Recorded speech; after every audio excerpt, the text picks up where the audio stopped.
శ్రీగురుభ్యో నమః.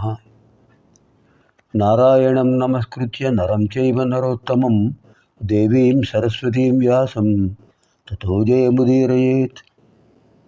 ఆదౌ దేవకీదేవి గర్భజననం గోపీగృహే వర్ధనం మాయాపూతన జీవితాపహరణం గోవర్ధనోద్ధారణం కంసచ్ఛేదన కౌరవాదిహననం కుంతీసుతాన్ పారణం.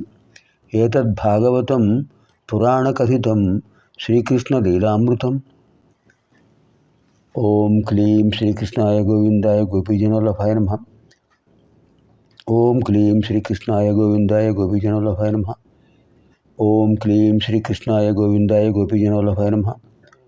ఓం క్లీం శ్రీకృష్ణాయ గోవిందాయ గోపీజనోల్లభాయ నమః. ఓం క్లీం శ్రీకృష్ణాయ గోవిందాయ గోపీజనోల్లభాయ నమః. ఓం క్లీం శ్రీకృష్ణాయ గోవిందాయ గోపీజనోల్లభాయ నమః. ఓం క్లీం శ్రీకృష్ణాయ గోవిందాయ గోపీజనోల్లభాయ నమః. ఓం క్లీం శ్రీకృష్ణాయ గోవిందాయ గోపీజనోల్లభాయ నమః. ఓం క్లీం శ్రీకృష్ణాయ గోవిందాయ గోపీజనోల్లభాయ నమః. ఓం క్లీం శ్రీకృష్ణాయ గోవిందాయ గోపీజనోల్లభాయ నమః. ఓం క్లీం శ్రీకృష్ణాయ గోవిందాయ గోపీజనోల్లభాయ నమః. ఇదానీం శ్రీమద్భాగవత మహాపురాणे చతుర్థస్కంధే చతుర్వింశతితమాధ్యాये ప్రవిశామः. చతుర్థస్కంధం 24వ అధ్యాయంలో ప్రవేశిస్తున్నాం. మైత్రేయుల వారు చెప్తున్నారు విదురుల వారికి, పృథు మహారాజు తన కుమారులకు రాజ్యాన్ని పంచి ఇచ్చేశాడు. అందులో పెద్దవాడు విజితాసుడు, అతని గురించి మనం ఇంతకుముందు తెలుసుకున్నాం. ఆయన విశేషమైన శక్తి కలిగిన వాడు. ఆయనకు 3 కుమారులు జన్మించారు. ఆయన భార్య పేరు శిఖండిని. ఈ విజితాసుడు తన 4 తమ్ములకు కూడా రాజ్యభాగాన్ని పంచి ఇచ్చేసి అందరినీ తనతో సమానంగా సోదరులను రాజులను చేసి వాళ్లకు సహకరించాడు. తండ్రి గారి యొక్క ఆజ్ఞను నెరవేర్చాడు. ఈ శిఖండిని విజితాసులకు పావకుడు, పవమానుడు, శుచి అనే 3 కుమారులు జన్మించారు. వీళ్ళెవరు? దక్షిణాగ్ని, గార్హపతి అగ్ని, ఆహవనీయాగ్ని అనే త్రేతాగ్నులు వశిష్ఠుల వారి యొక్క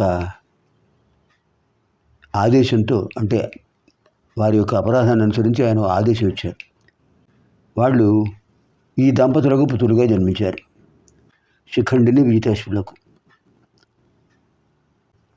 తర్వాత ఈయన దీర్ఘసత్రము అనే ఒక యాగాన్ని నిర్వహిస్తూ పరిపాలనను కుమారులకు అప్పగించేశాడు.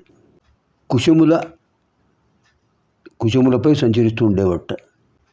ఎప్పుడు దర్భలు చేత్తో పట్టుకుని సంచరిస్తూ ఉండేవాడు. యాగ నిర్వహణ అంటే చాలా ఇష్టం ఆయనకు. ఆ విధంగా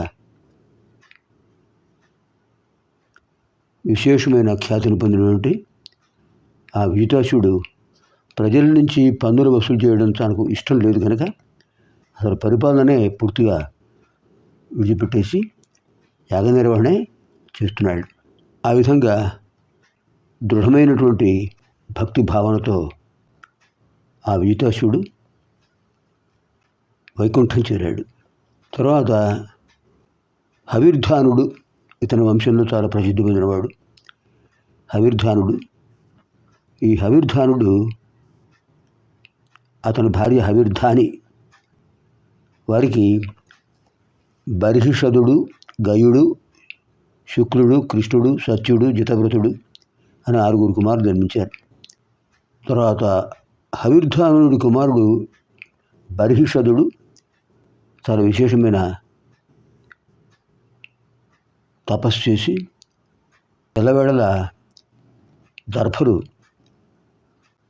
చేతిలో ధరించి ఆ దర్భలతో దేవయజ్ఞం, పితృయజ్ఞం, బ్రహ్మయజ్ఞం ఇలాంటి యజ్ఞాలు చేస్తూ ఎప్పుడూ బర్హి అంటే దర్భలు, వాటిని ఆ దర్భలతో అతని కుటీరం అంతా నిండిపోయింది. అంచేత అతనికి ప్రాచీన బర్హి అని పేరు ఒక ప్రసిద్ధి వచ్చింది. ప్రాచీన బర్హి అంటే ఎల్లప్పుడూ దర్భలను ధరిస్తూ ఉండేవాడు. బర్హి అంటే దర్భలు, సంప్రదాయబద్ధంగా దర్భలు ధరిస్తూ ఉంటాడు కనుక ప్రాచీన బర్హి అనే పేరు పొందాడు. ఎవరు? బర్హిషదుడు. తర్వాత ఇతను ఈ ప్రాచీన బర్హి అంటే బర్హిషదుడు సాగరుడు యొక్క కుమార్తె శతధృతి అనే ఆవిడ వివాహం చేసుకున్నాడు బ్రహ్మ యొక్క ఆదేశంతో. ఈ దంపతులు చాలా విశిష్టమైన ప్రసిద్ధి పొందారు. ఇద్దరు తపశక్తి సంపన్నులు, శతధృతి, ప్రాచీన బర్హి. వీరికి 10 మంది కుమారులు జన్మించారు. వీరికి ప్రచేతసులు అని పేరు. ప్రచేతసులు 10 మంది కుమారులు. వీళ్ళు నారదుల వారి ఆదేశంతో తపస్సు చేయడం ప్రారంభించారు. శ్రీహరిని ధ్యానిస్తూ తపస్సు చేస్తున్నారు. పైగా శివభక్తి కలిగిన వారు వీళ్ళు.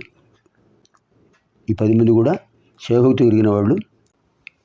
వీళ్ళు స్వామి పరమేశ్వరుడు యొక్క దర్శనం కోసం పార్వతీ పరమేశ్వరులను దర్శించాలని ఎంతో విశేషమైన తపస్సు చేస్తున్నారు. తండ్రి ఆదేశం కూడా అదే.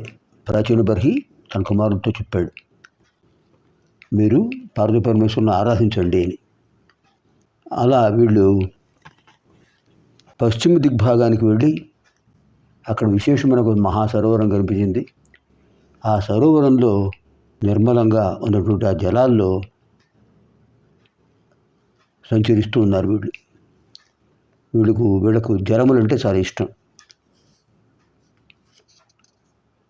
ఆ విధంగా ఆ మహాసరోవరం ఒక పెద్ద సాగరంలో ఉంది. ఆ జలాల్లో ప్రవేశిస్తున్నప్పుడు వాళ్లకు అద్భుతమైనటువంటి గాన మాధుర్యం వినిపించింది.